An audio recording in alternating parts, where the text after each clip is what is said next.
Vale, vamos a desgranar esto. Pensemos en la siguiente situación cotidiana.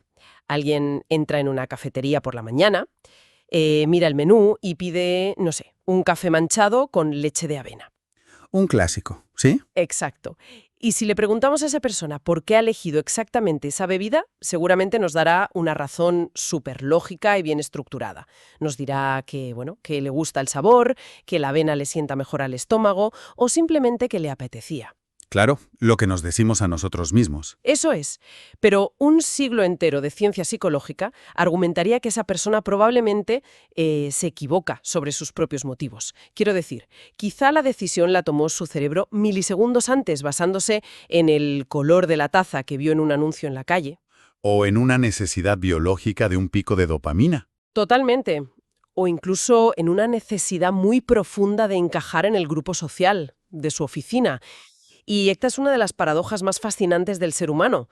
Nuestra mente, nuestra experiencia interna, es la herramienta con la que interpretamos absolutamente todo el universo. Es lo más cercano que tenemos.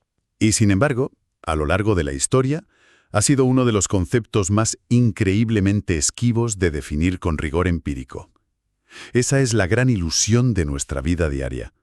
Caminamos por el mundo convencidos de que somos los dueños absolutos de nuestros actos, de que entendemos perfectamente por qué hacemos lo que hacemos. Ya, pero la ciencia dice otra cosa. Exacto. Cuando sometes esa certeza al escrutinio del método científico, las justificaciones lógicas se desmoronan. Y por eso, el objetivo de nuestra exploración a fondo de hoy es precisamente desmitificar qué es realmente la psicología moderna. Vamos a alejarla de esa intuición de, bueno, de charla de café. Eso es. Nos vamos a basar en un material académico muy exhaustivo para entender los cimientos reales de esta ciencia. Sí, y las diferentes lentes o gafas que los investigadores utilizan hoy en día para, entre comillas, leernos la mente. Si conectamos esto con el panorama general, comprender cómo ha evolucionado la definición de la palabra psicología no es una simple curiosidad de diccionario. Es, de hecho, un mapa brutal que refleja cómo ha evolucionado la propia autoimagen del ser humano. Qué fuerte eso, claro. Cada vez que la comunidad científica ha cambiado el enfoque de lo que debía estudiar la psicología, ha provocado un terremoto en nuestra forma de entender nuestra identidad. Pues empecemos por la base absoluta, por las raíces. Etimológicamente, la palabra viene del griego antiguo. Está formada por psique, que significa alma, o sea, esa chispa que supuestamente da vida al cuerpo físico. Y logos, que se traduce como ciencia o tratado. Exacto. Así que en sus primeros compases filosóficos era literalmente la ciencia del alma. Claro, pero, a ver, ese concepto de alma plantea un problema gigantesco cuando la humanidad empieza a abrazar el empirismo en la ciencia moderna. O sea, ¿el alma no se puede pesar? No la puedes meter en un tubo de ensayo. Ni observar por un microscopio, exacto. Por tanto, a medida que avanzamos hacia finales del siglo XIX, la disciplina necesita legitimarse desesperadamente como una ciencia empírica. Y ahí es donde entra una figura clave, ¿no? William James. William James redefine por completo las reglas del juego. Él establece que la psicología es la ciencia de la vida mental. El enfoque pasa a ser el estudio de los fenómenos internos conscientes, o sea, sensaciones, sentimientos, cosas que una persona te puede contar. Si usamos una analogía visual, es como si la ciencia fuera una cámara de fotos. En la época de James, el objetivo apuntaba exclusivamente hacia adentro. Solo importaba el mundo interior. Pero claro, esa introspección dependía demasiado de lo que el sujeto quisiera o supiera contar. Era muy poco fiable. Y ahí es cuando, a principios del siglo XX, la cámara pega un volantazo radical. Un cambio de paradigma total. Entran en escena los conductistas, figuras superradicales como John B. Watson y más tarde B. F. Skinner. Ellos argumentan que toda esa introspección es anticientífica. Que son cajas negras inaccesibles. Exacto. Dicen que, como no podemos medir un pensamiento, la psicología debe ser estrictamente la ciencia de la conducta. Lo único digno de estudio es lo observable. Estímulo ambiental y respuesta manifiesta. Nada más. O sea, un zoom extrema hacia afuera. La cámara deja de mirar al interior. Ignora el motor interno del coche y solo graba cómo se mueve el chasis por la carretera. Una analogía perfecta. Se centran en qué hace el cuerpo físico. Pero a ver, reducir a un ser humano a un mecanismo de estímulo y respuesta, pues dejaba demasiadas preguntas en el aire. No somos máquinas tragaperras a las que les metes una moneda y te devuelven una conducta. Totalmente. Y por eso, en los años 60, estalla la revolución cognitiva. Surge por pura necesidad de explicar lo que el conductismo ignoraba. Que es todo el procesamiento intermedio, claro. Eso es, la psicología cognitiva rescata los procesos mentales. Estudia cómo el cerebro atiende, retiene y codifica la información antes de actuar. Lo que nos lleva a la definición de hoy en día, que es una síntesis. Volviendo a la cámara, ahora le hemos puesto un gran angular tremendo. Hoy la psicología es la ciencia que estudia la conducta y los procesos mentales, incluyendo el entorno físico y social. Captamos el motor, el chasis y la carretera. Y lo fascinante aquí es que, para que esa definición tenga peso real, el investigador Harold Kelly señala una distinción crucial. Él dice que conviven dos tipos de psicología. A ver, cuéntame eso. Por un lado, la psicología del sentido común, la que nace de nuestra experiencia diaria y de hablar con los demás. Bueno, que no siempre es inútil. La sabiduría popular a veces acierta bastante. Sí, tiene su función de supervivencia social. Pero el problema es que el sentido común está lleno de sesgos y es muy contradictorio. Nos dice que a quien madruga Dios le ayuda, pero también que no por mucho madrugar amanece más temprano. Ya, te vale para todo y para nada. Exacto. Por eso surge la segunda variante, que es la exigencia innegociable de la psicología científica. Y su núcleo absoluto es el método hipotético deductivo. Detengámonos ahí un segundo. Porque hipotético-deductivo suena a jerga de laboratorio muy densa. ¿Cómo funciona esto en la práctica? Pues funciona como un ciclo constante de corrección de errores. Empieza observando un fenómeno. Luego lanzas una hipótesis, que es una explicación provisional. ¿Vale? A partir de ahí, deduces qué debería pasar en la realidad si tu hipótesis fuera cierta. Y el paso final, el clave, es experimentar para ver si los datos reales confirman o destrozan tu idea original. No es opinar, es aislar variables y medir. O sea, pasar del me parece al lo puedo demostrar. Y una vez que tenemos ese rigor, empieza el verdadero desafío. Porque el ser humano es una red caótica de biología, cultura y pensamientos. Un caos absoluto, sí. Pero el material que analizamos hoy organiza este caos en 7 grandes enfoques, 7 gafas distintas que los científicos se ponen para investigarnos. Para que la gente que nos escucha no se abrume, vamos a verlos enfrentándolos entre sí. Empecemos por el gran combate, el conductista frente al cognitivo, la guerra por el interior. Estamos determinados por el exterior. Si una conducta recibe premio, se repite. Si recibe castigo, se extingue.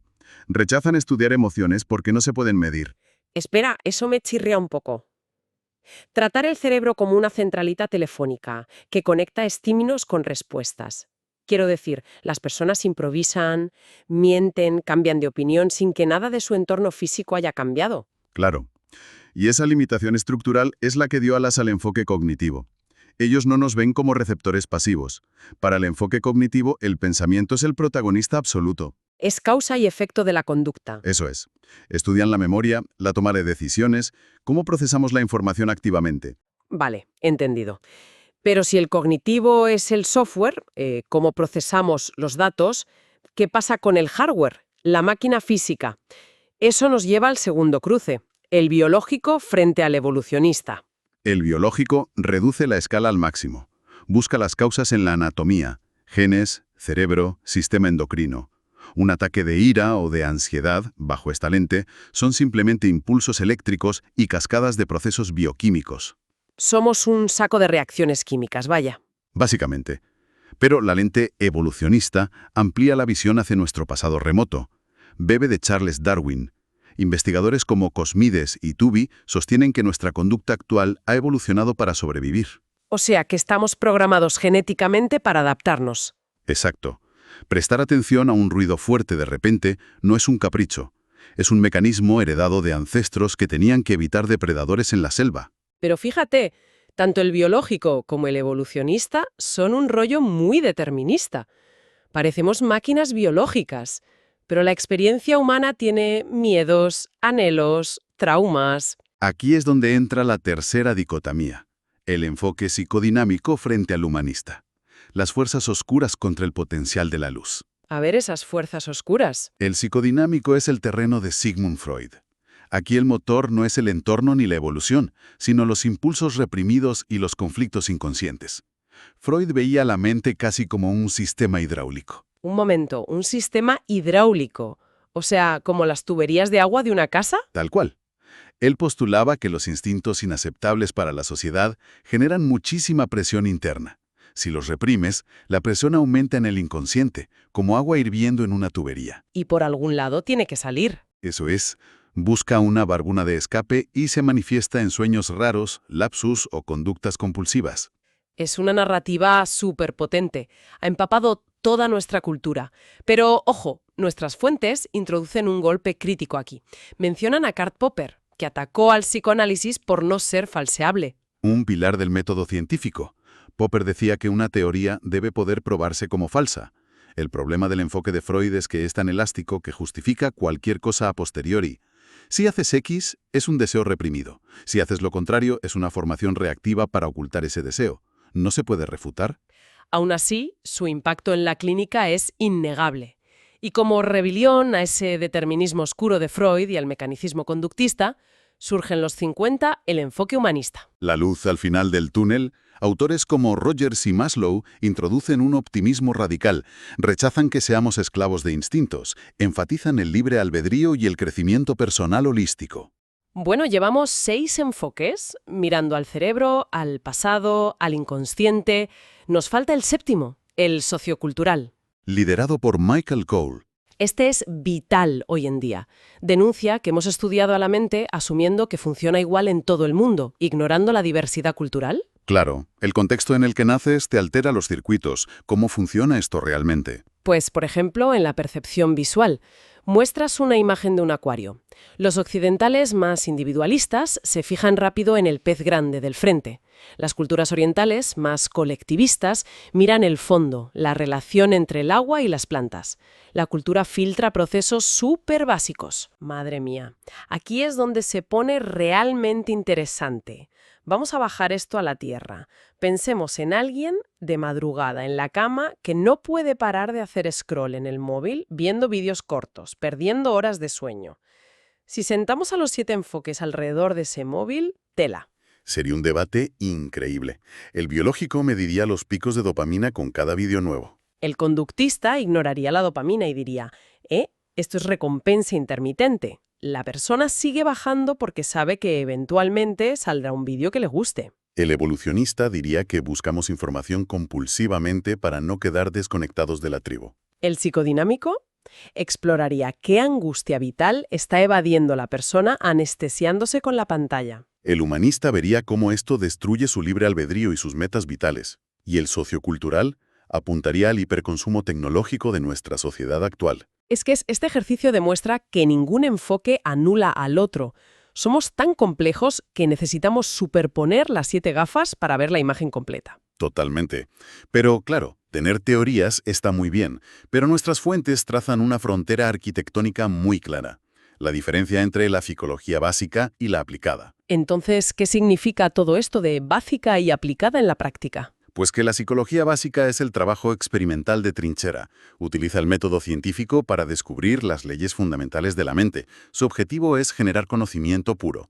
No cura a nadie directamente. Ya veo. Sería como un equipo de ingenieros de software, ¿no? Programando el código raíz del sistema operativo de un móvil. Y la psicología aplicada serían los desarrolladores de aplicaciones. Cogen ese código y crean una app útil. Una terapia para la ansiedad, por ejemplo. Y el material principal de esta psicología básica son los procesos psicológicos básicos. Que el texto divide en 2 bloques. Procesos activadores y cognitivos. Y el gran activador es la motivación, es la chispa, el impulso. Pero esto plantea una pregunta importante. Si la motivación es el motor, ¿quién maneja el volante? Y ahí entran los procesos cognitivos. La atención, la memoria, el aprendizaje. Interactúan constantemente de forma bidireccional. El texto da un ejemplo buenísimo. Alguien intentando comprar entradas para un concierto súper demandado. Analicémoslo.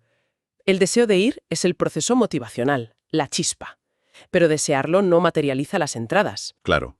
Tienes que usar la memoria para recordar a qué horas salen a la venta. Tienes que usar la atención selectiva para mirar la pantalla y el pensamiento abstracto para tomar una decisión rápida si las de pista se agotan y tienes que ir a la grada. O sea, si te falla un proceso cognitivo, como la memoria para recordar la contraseña del banco, la motivación colapsa y te quedas sin concierto. Exacto. Y entender esta micromecánica en el laboratorio básico es obligatorio antes de intentar entender por qué alguien deprimido pierde la motivación en una consulta clínica aplicada. ¡Qué inmenso recorrido hemos hecho! Desde debatir sobre el alma en Grecia, pasar por el conductismo mecanicista, hasta llegar a esta ciencia rigurosa con sus 7 gafas y sus ramas básica y aplicada. Y el mayor aprendizaje es asumir nuestra abrumadora complejidad.